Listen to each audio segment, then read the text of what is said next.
We had just spent the better part of a month and a half traveling all across the country of Malaysia, and there's a few things that came off as a bit of a surprise to us. And so in today's video, we are going to cover 7 things we wish we knew before traveling to Malaysia.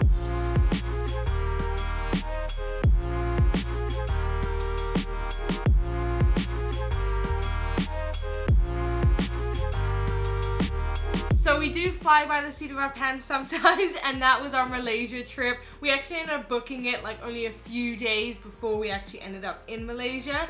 And so we knew we could go in visa free, and I thought it was only for 30 days. But we were lucky enough to get visa free for 90 days, which is so awesome, and it's really hassle free. We didn't expect such a long duration. Thailand, it's 30 days, and within Laos, I think it's 30 days as well. So we were kind of expecting that 30 days with the need to extend our stay, but it was 90 days as soon as we showed up, and we were pleasantly surprised by that. But also to note, there is some restrictions depending on what country you come from. So there's the 90 days for a lot of countries. There are a lot of countries that only get 30 days. There are a select few that get just 14 days. And then there are a handful of countries that actually require an e-visa to enter Malaysia. And so we just recommend that you do your research, make sure you know, based on the country you're coming from, how long you have and if there's any required registrations that you need to do before entering the country as well. Another thing that kind of took us by surprise is the taxes in Malaysia. There's a number of taxes when it comes to tourism that you might not expect. Like for instance, they reinstated the tourism tax for hotels just earlier this year, where they actually add a 10 ringgit per night charge on every single hotel in the country. And so that's something you definitely want to keep in mind when coming and kind of add to the budget as well, is the hotel tax that they have for you. Again, 10 ringgit per night. Also, they have luxury excise taxes that are some of the highest in the world. Take for instance, their beer is 3rd highest in the world. So the price of alcohol in Malaysia was much higher than we had experienced anywhere else so far in Southeast Asia. And it's the 2nd highest only to Singapore in all of Southeast Asia. So you're gonna notice a little bit of a higher charge for some of these luxury items when visiting Malaysia as well. Yeah, we definitely saw a big difference because we do like to go out and have a couple drinks, and we definitely did see a major price increase on alcohol, and sometimes it is actually kind of hard to find as well. Another cool fact is Langkawi is actually a duty-free island, which was so cool. The whole island is duty-free. So they have these like mega duty-free shops, and you can buy like really cheap liquor, chocolate, perfume. Like I ended up buying 2 bottles of perfume for like 30 ringgit. It's so cool, and you can go in and you can get all these chocolates and like the huge boxes. Yeah, for sure. It was a real pleasant surprise after we had spent some time in Penang there and seen all these higher prices on some of these luxury things. We didn't even know it going to Langkawi, and then the first day we were there, we were driving down the street and it's just duty free, duty free, duty free all over the place. And you see people carrying like all these mega like duty free bags. It was so cool. Yeah, and if you're gonna city hop like we did, we'd maybe recommend saving some of your shopping for when you get to Langkawi. Another thing we were quite surprised about traveling in Malaysia is actually the power outlets. They are type G, so they're the ones that you find in the UK. We've been traveling through Southeast Asia for, 8 months or so, and we actually have been using the ones from like North America. So we haven't even thought about power outlets, and then we came to Malaysia, and yeah, they're the UK outlet. Just made it, as soon as we got into our first hotel, we're like, oh no, we can't charge anything. And so we just went down to the closest mall, found a little converter that was able to convert our outlets to the local outlets. We strongly recommend getting any kind of converter that you look for one that has a power surge protector, because you never know, they may have not the highest quality of power and it can really put your electronics at risk. And so not only did we get a surge protector on our converter, but we have a power bar that we plugged into the surge protector converter that also has a surge protector. So we're kind of double layered on our surge protection there, making us feel a lot more comfortable and confident in using our electronics with those outlets.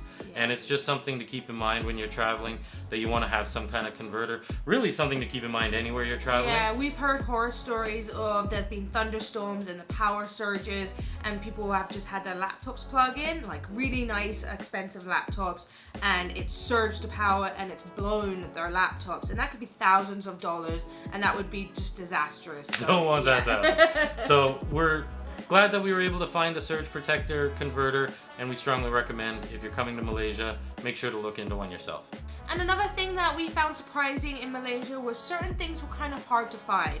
As we had previously said, alcohol was hard to find and it was expensive, and also pork, because Malaysia is a Muslim country, so there is a lot of halal restaurants and areas of the country.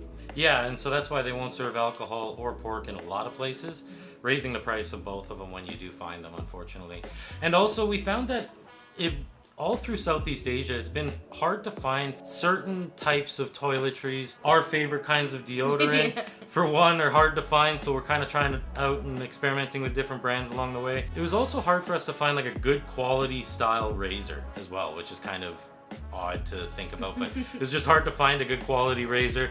And one thing that has been difficult for me to find as a coffee lover throughout Southeast Asia in general is just good ground coffee.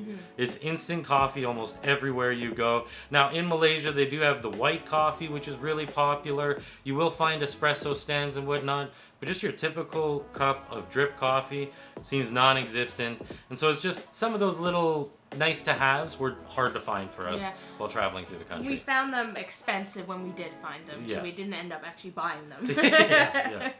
This video is kindly brought to you by Level 8.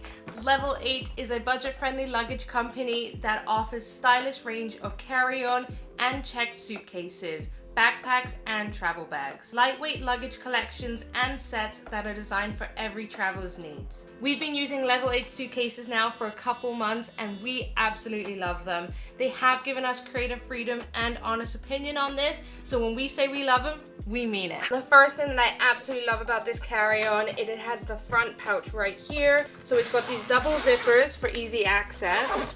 And it even has these Velcro straps here, so this opens down. It allows full access here. It has this great laptop sleeve, so you can grab your laptop when you're on the go. And then it also has all these little pockets where you can fit all your bits and bobs, and it's really good for if you're a traveler on the go, digital nomads, and you need great access. And it even fits my Kindle in here.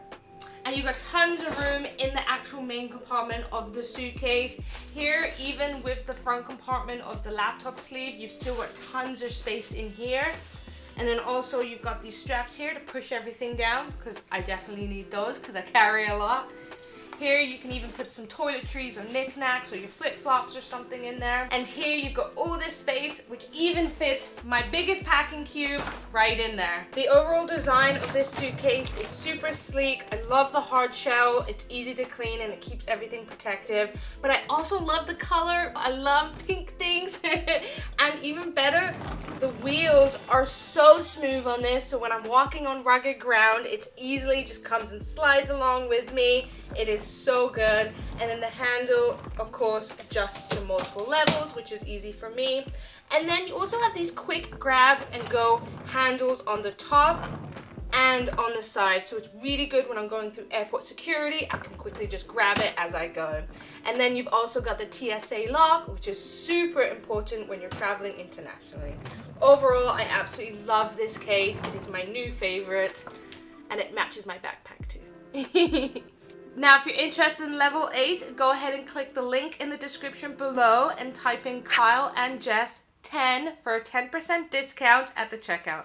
Now, if you're like us, you're going to be out and about and exploring, and a big thing about exploring is rides and transportation. And if you're a bit iffy about taxis like we are, we've had a few bad taxi drivers, we don't typically take taxis anymore. So when you come to a country and they have Grab, which is the alternative to Uber, it is fabulous, and we were so happy to see that Malaysia had Grab. They've got great customer service. They obviously give you rideshare services, deliver food, and they do also deliver items if you need something from convenience store or the grocery store or whatnot. They do kind of the one-stop shop, much like Uber, but because Uber's not available, we would recommend looking into Grab. They're a great service, great customer service, and yeah, been our go-to ever since we came over to Southeast Asia, and thankfully they had it in Malaysia as well. And it is super affordable, not like in North America when Uber is very expensive. We don't actually use Uber in North America because it's so expensive, but here in Southeast Asia it is very affordable, and we would